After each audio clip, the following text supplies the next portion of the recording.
you're looking to learn guitar, check out Dave Isaac's Guitar Studio on Music Row. Whether you are a beginner or hobbyist, to professional songwriter or artist, Dave offers a unique and powerful method of instruction that teaches not just the instrument, but the whole musician. Find out more at NashvilleGuitarGuru.com. From the family grocery hauler to fire-breathing racing engines, the one name you need to know is USA Motor and Machine, located at 51 Cleveland Avenue in Nashville, Tennessee. Give them a call at 615-726-3725 or at usamotorandmachine.com. Welcome to Music Business Daily, where we bring you the hottest music headlines. Yes, we do. Today we have news about Lupe Fiasco getting removed from the inauguration. Jerry Seinfeld is going to be on a rap album, and Sony sells its swanky Manhattan headquarters. Ooh. All ahead. Jeff Meeks and Chris Austin invite you to watch your favorite sports event at the Biebers Box at 43 Hermitage Avenue in Nashville, Tennessee. The Biebers Box offers shuttle service to all Titans home games. It's a great place for friends to gather for the game and after the game. So check out the Biebers Box Bar and Grill, and thanks again for sponsoring the show. Bandwidth for today's show is brought to you by SoftLayer.com. We love SoftLayer here at Talkopolis. They are the greatest hosting company ever. They make everything easy. Check out their website at SoftLayer.com. Thanks again for sponsoring the show. Hello, all you music lovers. Hello. I am Shara Rivera. I am Kelsey Manning, and let's not waste a minute. Let's start it. Go. Here's what's happening. Lupe Fiasco is in the middle of a bit of a fiasco. Been waiting to say that because he is removed from the stage following comments at the Obama inauguration. He's kind of a crazy man. This was his moment to just let all the crazy out, apparently, because he played an anti-war track for 30 minutes. Yeah. He basically during the inauguration. He was, asked to perform, and he made a bunch of anti-Obama comments.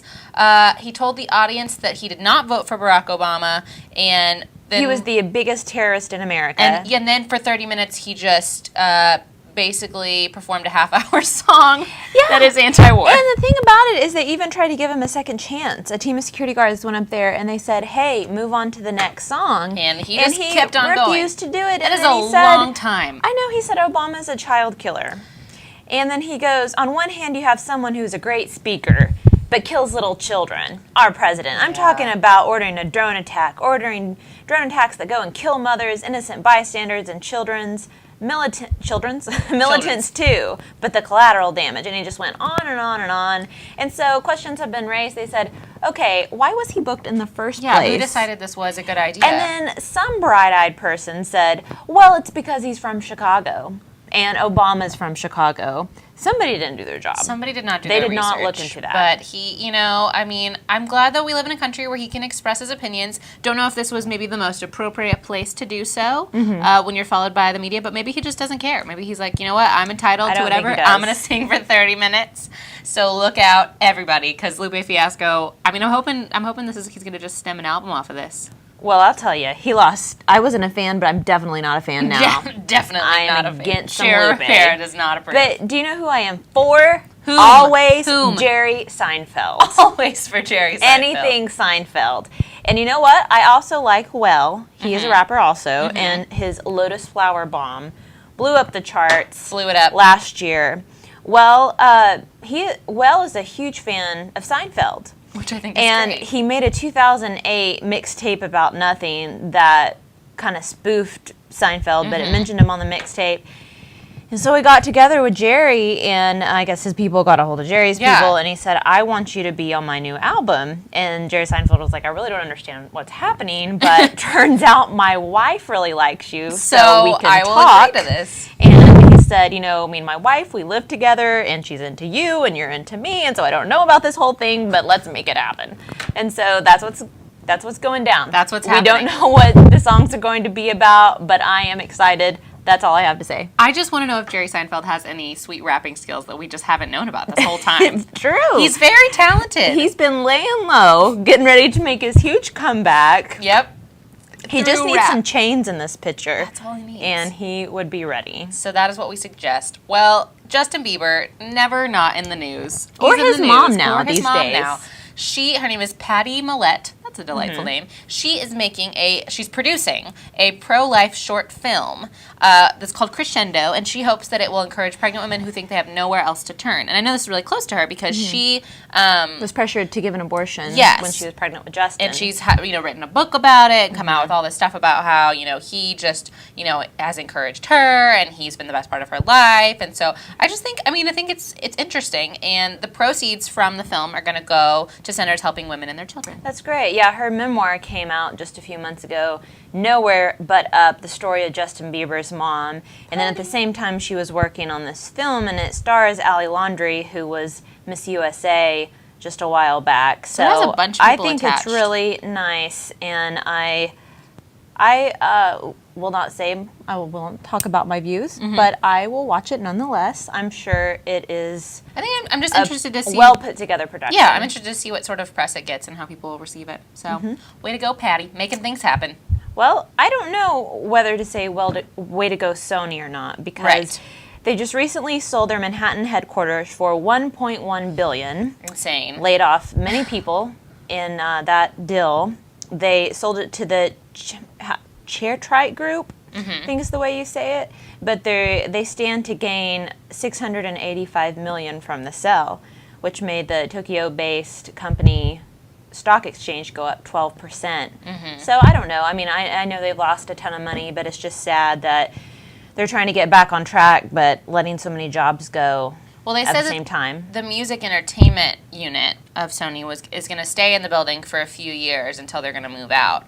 And so they were really excited, and they, when they first bought it, it was really historical because it was in Manhattan. It was a really big part of the landscape. But now they're kind of like, in a matter of speaking, with a much nicer tone, they're like, well, we can't really afford it anymore. Yeah. So they're still going to hold on to it for a little while. But I don't really think it's like that much of a forceful move if you're going to be there for the next few years, slowly. Like, you're removing like one desk item a day. Like, we're going to pack up the stapler today. Tomorrow we're going to pack up the paper clips. I don't know. Tomorrow we're packing up you because we can't afford you anymore either, Dang Kelsey. it. No. Yeah, they said given the opportunities and challenges in the current economic and real estate landscape, selling 550 Madison now is a timely and logical strategic move. So if you're in the market, if you have a record label, you need to house somewhere, or a big entertainment company, it's on. You're going to have to talk to the people that already bought it. Yeah. Because maybe they have an extra room. But since know. they spent over $1 billion on it, I don't know how much your rent is going to be. Probably expensive. Next story. I don't want to transition because I'm just excited, and I just don't even know how to tell you. But the Postal Service is reuniting, which is not actually the U.S. Postal Service. They're a band called the Postal Service, really big in 2003, Take Me Back, and they're booked for Coachella. And the Postal Service is Ben Gibbard and Jimmy Tamborello. Ben Gibbard is best known for Death Cab for Cutie. That was the band that he got kind of famous off of. And they just had a little electronic project. It's kind of what launched him in 2003. And so they on their website, they just put a big logo that just said Postal Service 2013. We're back. Ominous. We're back. I have to say I'm not excited about this because I've never liked Postal Service, and I was like, oh, really, you're getting back together? I don't care. Well, but a lot of people do. And since they're playing Coachella, it has given it a lot of, been in the news a lot lately because so many people are excited. They're also releasing a deluxe edition of their only album they ever had, Give Up, next month. The only album they ever had. The only one they ever had. So they're reuniting. It's a big deal, it's kind of. It's the 10th anniversary. It is. So another big deal is Arcade Fire. Yes. They're selling their Canadian studio. Yes. For $325,000. It's actually a church. I would like to buy it. It's supposed to have great acoustics. It's a converted church. That's what people do now. They just see a building and they're like, that looks cool. Let's record in that. And like Ocean Way. Exactly. Here in Nashville. Today is the Music Business Real Estate Show. Look out. In case you're wondering if you want to buy stuff. But it is a 15,751 square foot space that has 3 bedrooms, a large nave, a laundry room, and a kitchen dining room. But all the recording equipment has been removed. So that Building only. That does not come included. But you do get all the memories. And what's really cool is Arcade Fire. You do. They're all there in the walls. They recorded an album called Neon Bible. And the reason they called it that was it was a lot of it was religious themed. And it was recorded in the church. So if you're a big nut for them, which a lot of people are, I'm not going to say whether I am. Maybe. But you can go there and you can check it out. I think they should just open up as like a little hipster museum for me. Just for me. You would go there. You would travel all the way to Canada. All the way to Canada. To go to the church, even though there's plenty of churches here in Nashville. Yes, but don't worry, guys. Arcade Fire did reveal to Rolling Stone last October that they had relocated to a new recording studio. So you're not kicking them out. They're selling it willingly. And They're still they have making music. They're still making music and making money. They won a Grammy in there somewhere. But if you want to buy their converted church, now is the time. It's Valentine's Day. You better get on it. Get on it. Because it will not be around for long. Nope. But we will be around for a long Oh time. my! Especially Monday through Friday, because that is when our show is. It is. But Facebook is available 25 hours a day. Wow. 7 days a week. Time travel. Check us out. Send us a message. Yes. At Facebook.com. facebook.com/Talkopolis, or you can tweet us at Talkopolis. And know. let us know what you're thinking. Let us Let know us know what you your ate for favorite lunch today. Oh, delicious. Or what your favorite music stories are. Mm-hmm. Or if we're talking too much about Prince. Or not. Or about anything. Or about Beyonce. Never. Or Justin Bieber. Well, come back tomorrow. We'll probably That's cover right. all those and more. We'll see you ya. then. Bye. Microcasting for your city. Talkopolis.